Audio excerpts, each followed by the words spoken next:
A ideia é estar apresentando para vocês as mudanças recentes que nós temos empreendido aqui no Brasil.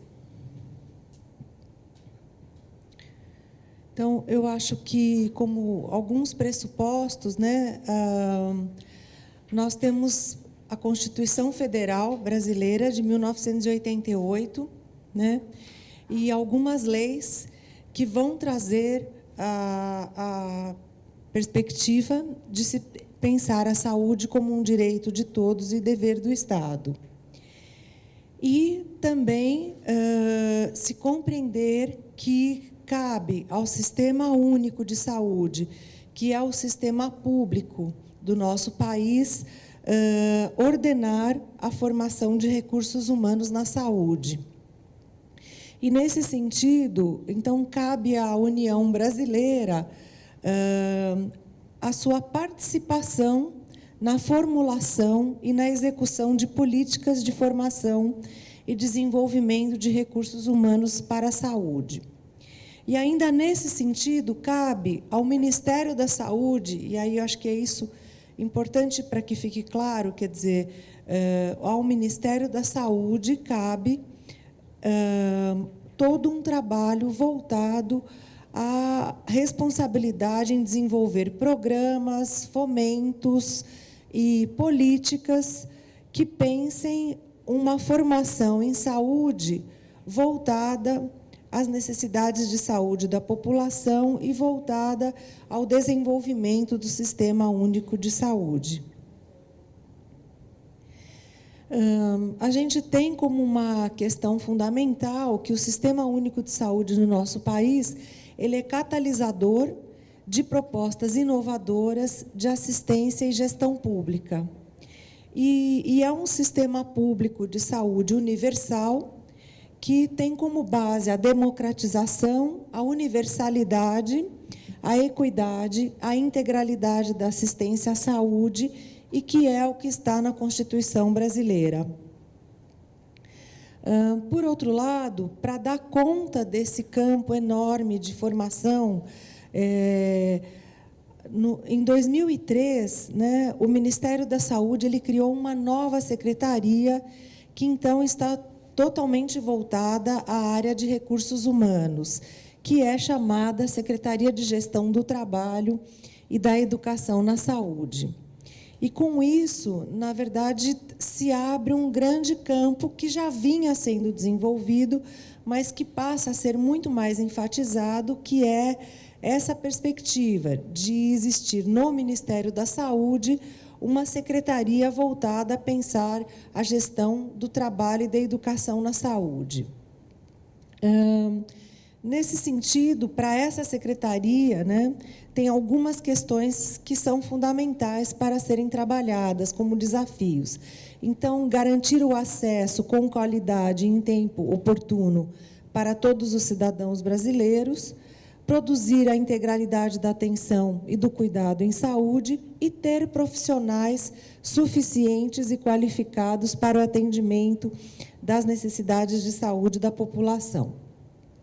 Nesse sentido, essa secretaria, qual é a ênfase maior dela? É trabalhar na formação pensando a formação na graduação, não só médica, mas de todas as profissões na saúde, pensar a formação dos especialistas, a formação técnico-profissional, que a gente chama no Brasil de ensino médio, e pensar a educação permanente como um grande eixo transversal.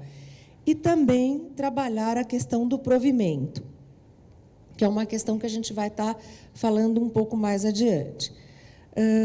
Quando a gente pensa nessa formação profissional em saúde para o SUS, nós temos que levar em conta que isso, na verdade, vem sendo construído há muitos anos, né? Então, nós tivemos diversos projetos no nosso país, como Rede Uni, Projeto Uni, Rede Ida, Rede Unida, depois projetos voltados para mudanças curriculares dos cursos de medicina, depois projetos voltados para a mudança de todos os cursos na área da saúde, né, como Pró-Saúde, PET Saúde, que a gente vai ter uma apresentação aqui, E, por outro lado, uma grande política nacional voltada à reorientação da formação profissional e também um desenho que começa mais ou menos em 2004, pensando a educação permanente para os trabalhadores do SUS.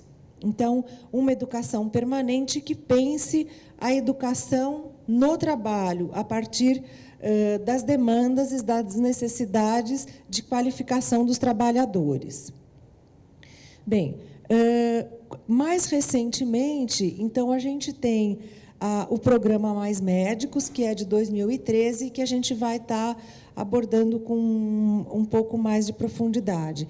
No programa Mais Médicos, né, então, há um capítulo pensando a formação médica no país e o projeto como um todo, que vai estar tratando de diversos campos, né? O provimento, a formação e a própria questão da valorização da atenção básica como um grande campo de trabalho no SUS. Então, que questões a gente tem para pensar, em termos do programa Mais Médicos, na necessidade de ampliação do número de médicos para o Brasil? Então, há uma conjuntura de regulação muito incipiente no Estado brasileiro, né, com base constitucional regulatória, o contexto nacional de queda geral de desemprego e formalização do mercado de trabalho, e, na medicina, a questão de que há inúmeros postos não preenchidos. E, particularmente, em grandes regiões do nosso país, nós temos a ausência de profissionais médicos para atuarem no SUS. E o número de médicos por habitante, ele é muito abaixo da média da OCDE e muito abaixo da média de países vizinhos e países com sistemas universais de saúde. E, por outro lado, a gente tem no país uma grande expansão, né, do serviço público de saúde, uma grande expansão da atenção primária à saúde, mas também dos outros níveis de atenção. Então, a gente poderia dizer que, em termos de mercado de trabalho, a gente tem hoje um déficit de 53 mil postos de trabalho para médicos no nosso país. Então, nós tivemos uma grande expansão do SUS e esse número não aconteceu da mesma forma em relação à formação médica em nosso país. Então, a gente tem um número muito maior de postos de trabalho do que o número de médicos que estão se formando no Brasil. Bem, se a gente pensar uma linha do tempo para entender melhor o Mais Médicos e todo o processo que vem acontecendo no país, então a gente poderia pensar que em 2011, o Ministério da Saúde do Brasil já começa a ter a clareza de que faltam profissionais médicos no país. E, ainda em 2011, o Ministério da Saúde promove um grande seminário nacional, onde ele vai discutir escassez, provimento e fixação de profissionais de saúde em áreas remotas e de maior vulnerabilidade. Então, desde 2011, se faz esse seminário e se constata, então, a escassez de profissionais e, particularmente, a escassez de profissionais médicos, né? A partir de 2011, então, tem uma série de propostas e realizações que já vão estar desenhando um caminho para se conseguir pensar a ampliação de número de médicos, tanto do ponto de vista do provimento, como do ponto de vista da formação. Em 2012, então, se inicia o PROVAB, que é um programa voltado para o trabalho do recém-formado nas áreas de medicina, enfermagem e odontologia em áreas remotas ou de vulnerabilidade social. E nós temos um grande movimento no início de 2013 dos prefeitos, que ele é chamado um movimento com a denominação Cadê o Médico? Então, há uma marcha de prefeitos em Brasília, no qual os prefeitos vão reivindicar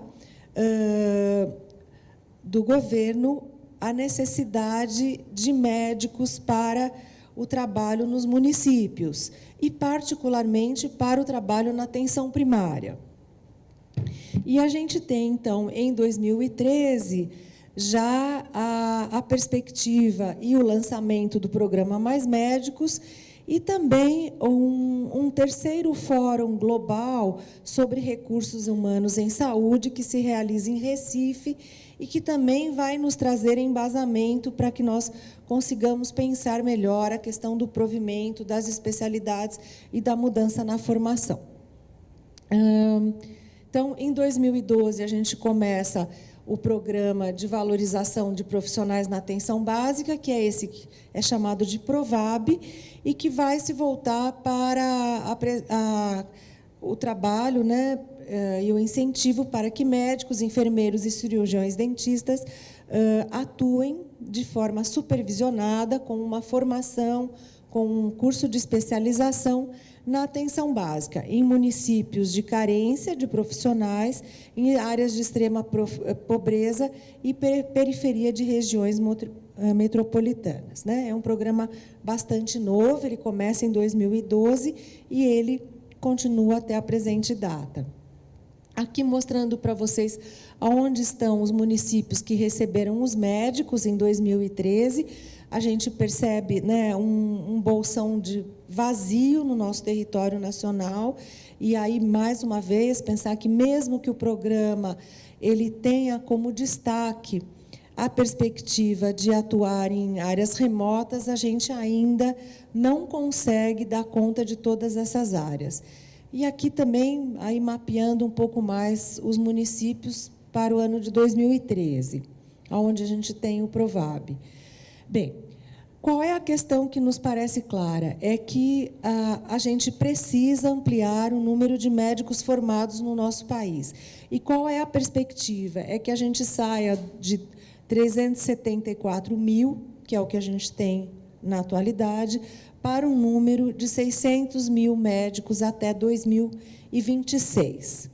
Para dar conta dessa questão, então, a gente deve ampliar as vagas de graduação, ampliar as vagas de residência, tanto em especialidades como na questão da medicina de família e comunidade, e interiorizar esta formação. Interiorizar esta formação significa a abertura de escolas médicas em áreas remotas. Bom, então, falando um pouco já do programa Mais Médicos, né, e uma análise de um ano já de execução do mesmo. Então, a primeira questão que a gente tem que trabalhar com o programa Mais Médicos é voltada à ampliação, melhoria e qualificação da atenção básica. Então, isso vem sendo trabalhado e há um investimento grande no sentido de construção, ampliação e reformas das unidades básicas de saúde no nosso país.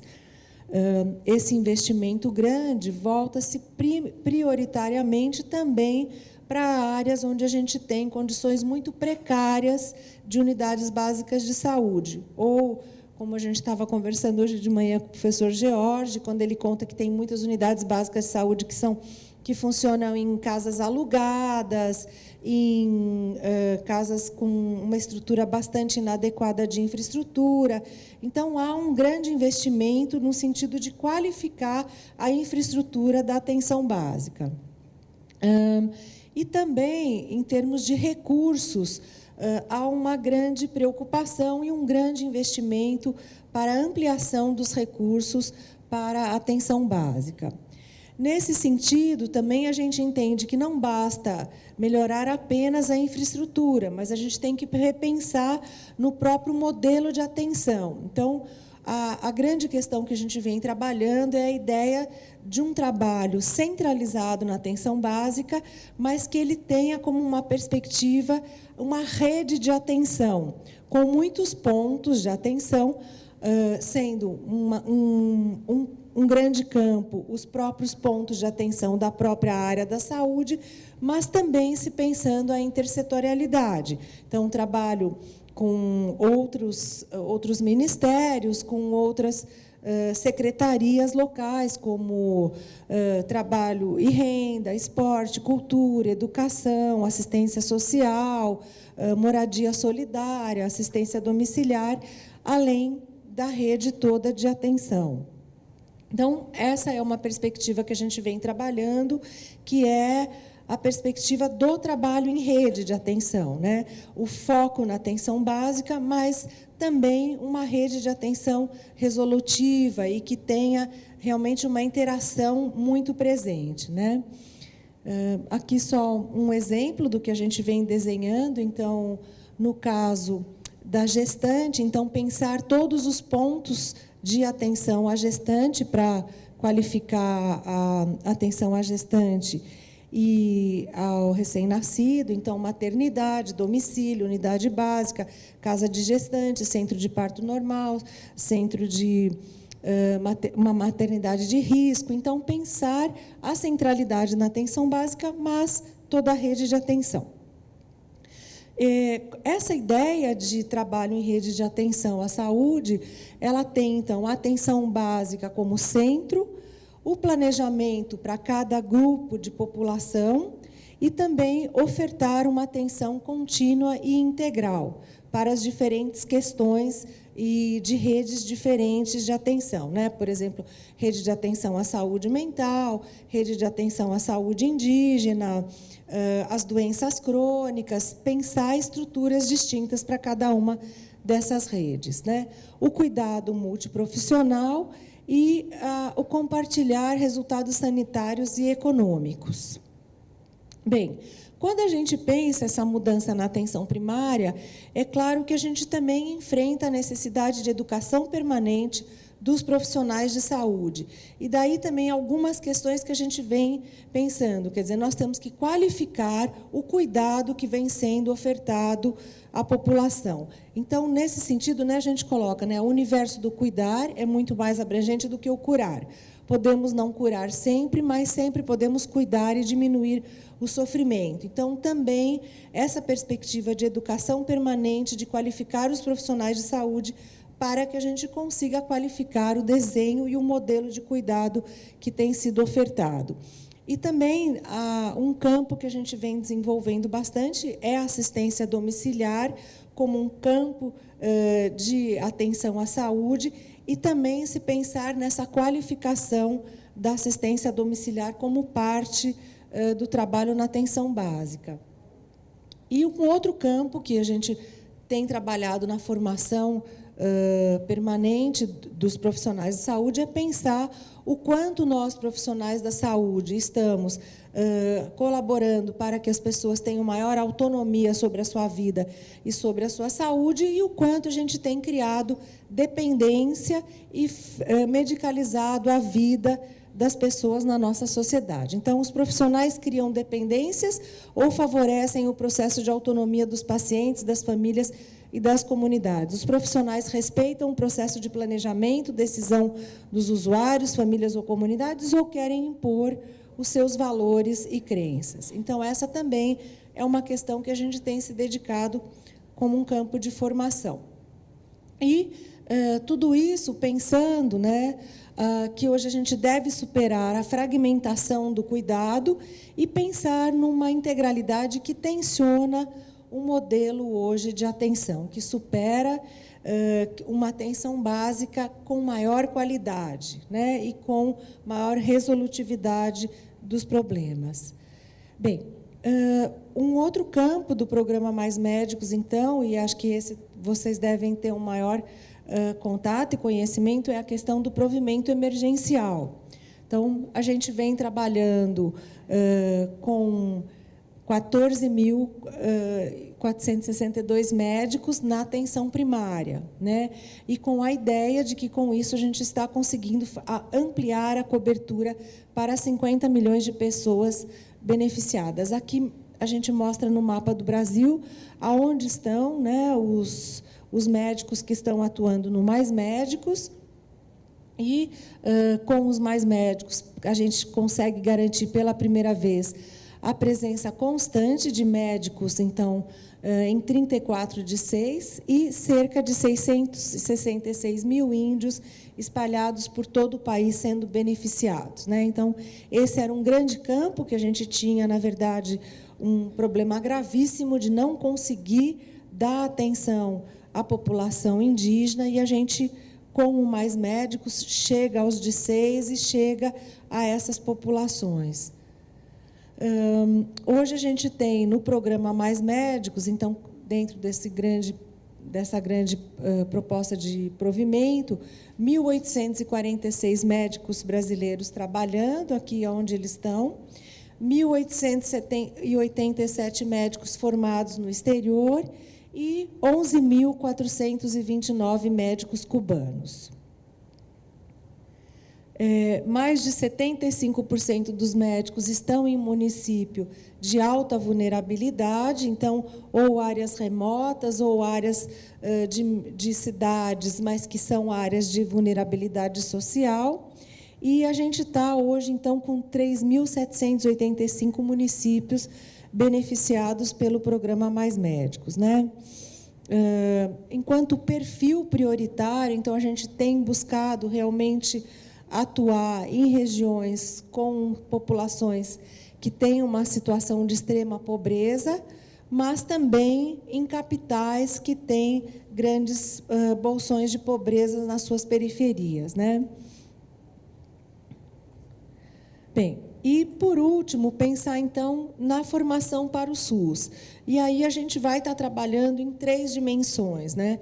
Na formação em graduações, na formação pensando as residências e também a pós-graduação, e também pensando a educação permanente dos trabalhadores que estão hoje atuando no SUS. Então, a gente deve colocar claro para vocês que o Brasil teve uma grande expansão da formação universitária, né? Aqui a gente coloca 2000 e 2010, então há uma ampliação muito grande do número de universidades, do número de faculdades na área da saúde, tanto de instituições públicas como privadas, né?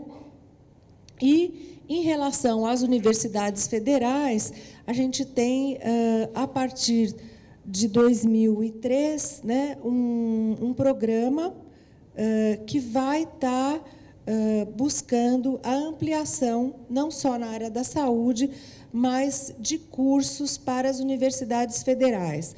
No caso específico da saúde, no caso específico da medicina, então, a gente tem uma ampliação grande do número de escolas médicas federais e, particularmente, em áreas remotas. A gente vai ter a oportunidade de ouvir o Dr. Jorge, que é exatamente o diretor de uma escola médica federal brasileira em uma área remota no estado do Rio Grande do Norte. Bem, enquanto fomentos para ampliação do ensino universitário, a gente tem diferentes fomentos, mas a gente tem alguns programas como FIES, REUNE e ProUni, que então são programas ou voltados para o financiamento de estudantes em escolas médicas privadas, ou voltadas para a ampliação das escolas médicas públicas federais, né? E também nesse campo de ampliação das escolas médicas, e aí também isso não se dá só nas escolas médicas, mas para todas as formações em nosso país, nós temos, a partir de 2012, né, sancionado uma lei que vai permitir todo o trabalho de cotas nas universidades brasileiras, né? Para as escolas federais, a meta é atingir 50% de cotas até acho que 2015, né? A ideia é que a gente tenha 50% de cotas, né? As cotas estão voltadas, basicamente, para alunos negros, alunos de origem indígena e também alunos de escolas públicas de todo o país. Então, também como uma demanda social. Esse programa também é um programa que a gente considera assim, bastante exitoso e que a gente já tem algumas universidades, inclusive, que conseguiram cotas regionais. O que seria isso? Então, na abertura de escolas médicas em regiões remotas, a gente consegue que uma parte dos estudantes sejam da própria região, com a ideia que estudantes que são daquela região farão a escola médica, farão a residência e permanecerão em áreas remotas, já que esse é um dos grandes nós que nós temos. Bem, a ideia é uma formação integrada ao Sistema Único de Saúde, então essa seria a grande tensão que a gente tem, como é que a gente vai formar médicos nas redes de atenção. E aí também a gente traz para estar mostrando para vocês a experiência, o Dr. Murat, que foi, então, diretor de uma escola médica por 12 anos, que exatamente ela acontece 100% na rede de atenção, nos diferentes pontos. Então, essa é uma grande meta que a gente pretende atingir na abertura dessas novas escolas, que elas estejam 100% inseridas no Sistema Único de Saúde, em todos os seus diferentes pontos, né?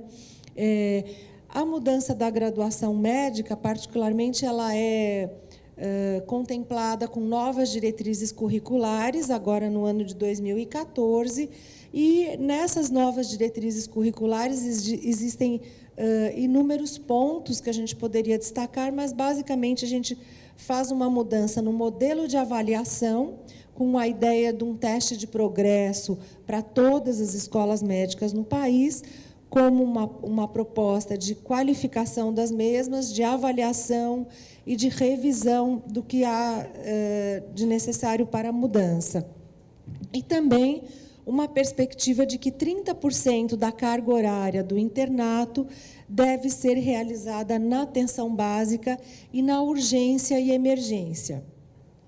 O campo da urgência e emergência também foi diagnosticado como um campo onde a gente precisa melhorar a formação dos nossos estudantes. Então, a gente tem essa perspectiva, mesmo entendendo que é difícil ter tanto campo de estágio, as diretrizes apontam essa perspectiva de que, obrigatoriamente, 30% da formação deverá ser feita com carga horária na atenção básica e urgência e emergência. Aqui, só para mostrar para vocês qual é a perspectiva hoje de formação. Então, a gente passa de 1994, né, de número de 8.000 vagas, para 2014, com 21 mil e tantas vagas nos cursos médicos, né? Então, aqui a gente teve, nesses 2 últimos anos, 4.041 já novas vagas autorizadas, mas ainda sem uma regulação. O que a gente traz de novidade no ano de 2014, e já a partir de 2013, é a perspectiva de que as escolas novas privadas respondam a um desenho de regulação, no qual municípios se inscrevem e, a partir dessa inscrição dos municípios, é que serão ofertadas novas escolas privadas. Então, não vai acontecer mais como uma livre iniciativa, e sim a partir da perspectiva de que, em municípios que se inscreveram e foram selecionados, estes abram editais para abertura de novas escolas privadas, né, num sentido de ter uma maior regulação e oferecer um ensino de qualidade, tanto no ensino público como no ensino privado. Bem, com isso, a gente tem 1.392 novas vagas de graduação em universidades públicas e 2.649 em universidades privadas, já autorizadas, né? Bem, aqui só mostrando para vocês, quer dizer, ainda há uma prevalência muito grande de ampliação de escolas e números de vagas na região sudeste, mas, se a gente perceber, de 94 até 2014, já há uma mudança e uma perspectiva de abertura de escolas também em regiões como a região norte e nordeste, né? E centro-oeste também, que eram regiões onde a gente tinha um pouco número de escolas médicas e de número de formados.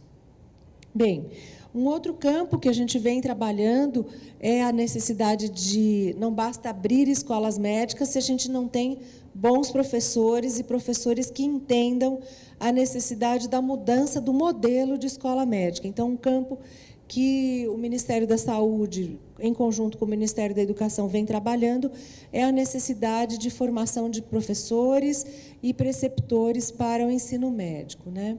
Então, a gente leva muito em consideração que ensinar é um ofício muito complexo e que a gente deve revelar a complexidade da educação médica, né? Muitas vezes porque não é um professor numa sala de aula que a gente entende como um melhor modelo, mas é um professor, um aluno, um preceptor na prática dos serviços de saúde. Bem, aqui a gente já tinha colocado. E aí, então, falar um pouquinho mais da residência.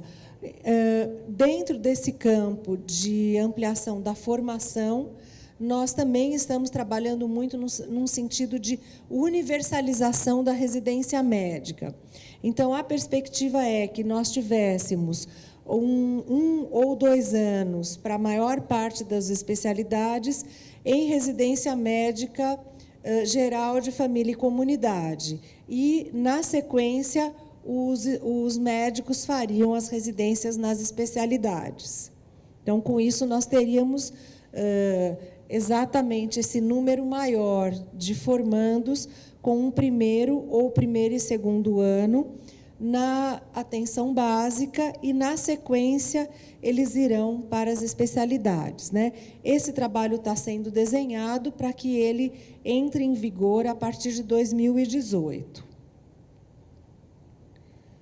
Então, aqui a perspectiva já de ampliação das vagas de residência médica e também essa perspectiva de que a gente consiga ampliar as residências médicas para locais remotos e também para regiões nas cidades com maior necessidade, né? A residência médica no Brasil, ela não é necessariamente um trabalho apenas das universidades, né? As residências, elas podem ser de hospitais. Então, também tem se trabalhado muito nessa perspectiva. Então, o aumento de bolsa de residência médica do Ministério da Saúde. Em 2010, a gente tinha apenas 785 bolsas pagas pelo Ministério da Saúde. Em 2014, a gente está com 5.125 a partir de um programa que se chama Pró-Residência, que é voltado para a residência médica. E temos um outro que se chama residência multiprofissional, voltadas às outras profissões da saúde. Então, aqui mostrando para vocês como a gente tem conseguido essa ampliação. Então, uma maior ênfase também para a região norte, região nordeste, e algumas outras questões que a gente vem trabalhando, então, no Ministério da Saúde. Eu acho que um campo que, para as 14 profissões, é o PET Saúde, que é o Programa de Educação pelo Trabalho. Então, ele envolve as 14 profissões da saúde, mais a saúde coletiva, que é uma nova graduação, que a gente teve o prazer de estar aqui, acho que a semana passada, ou retrasada, que teve um grande encontro de graduação em saúde coletiva pela Universidade Estadual, e que a gente teve a presença de mais de 500 alunos, ficamos super emocionados de conhecer o trabalho da Universidade Estadual do Amazonas nessa formação de gestores para o sistema Único de Saúde, né? Foi um encontro belíssimo e a gente também percebe como a Universidade Estadual vem usando o telesaúde. Acho que para a gente é uma enorme satisfação, porque o telesaúde também permeia toda essa formação, principalmente quando a gente pensa nas áreas remotas, né? Então, o PET Saúde vai ser melhor apresentado pelo nosso preceptor, mas ele é um programa que ele vem buscando, então, um grande desafio de maior aproximação das universidades com os sistemas de saúde de uma forma mais orgânica, no qual as universidades estão respondendo às necessidades dos serviços com projetos de intervenção. E acho que a riqueza também do PET Saúde é pensar num campo da educação interprofissional, né? Que é um campo que a gente tem pouco desenvolvido no nosso país. Eu acho que em julho teve um evento na Universidade de Illinois, nós estivemos lá para conhecer, entender e também podermos nos apropriar um pouco mais do que vem sendo realizado em termos de educação interprofissional e, particularmente, pensando o trabalho médico como o trabalho numa grande equipe, né? Eu acho que o desafio maior no Brasil é a gente pensar a educação interprofissional não só na área hospitalar, mas também na atenção básica, né? Eu acho que a gente vem trabalhando nisso e vem buscando essa construção, né? Se a gente quer que os nossos profissionais trabalhem em equipe, nós precisamos formá-los nessa perspectiva, que eles atuem conjuntamente, né, com estudantes de enfermagem, psicologia, fisioterapia. E esse é um trabalho que o PET vem desenvolvendo. Aqui mostrando também onde o PET se desenvolve. Hoje a gente tem 14 mil bolsistas, entre professores, preceptores e estudantes, e também essa dimensão de buscar estar trabalhando em áreas remotas e em regiões periféricas das grandes cidades. O nosso grande eixo da educação permanente, que é a ideia de educação no trabalho, a partir das necessidades, das prioridades dos trabalhadores, e a residência multiprofissional que eu coloquei para vocês, que ela vem buscando o trabalho em equipe para os formados nas 14 profissões da saúde, né? Eu acho que, basicamente, era isso que eu queria estar trazendo para vocês. Eu acho que dá para perceber o grande momento, né, de mudança, de enormes desafios que o Brasil tem vivenciado, e eu acho que a gente entende que é um caminho exitoso para a gente conseguir qualificar a saúde da população brasileira. Era isso. Obrigada.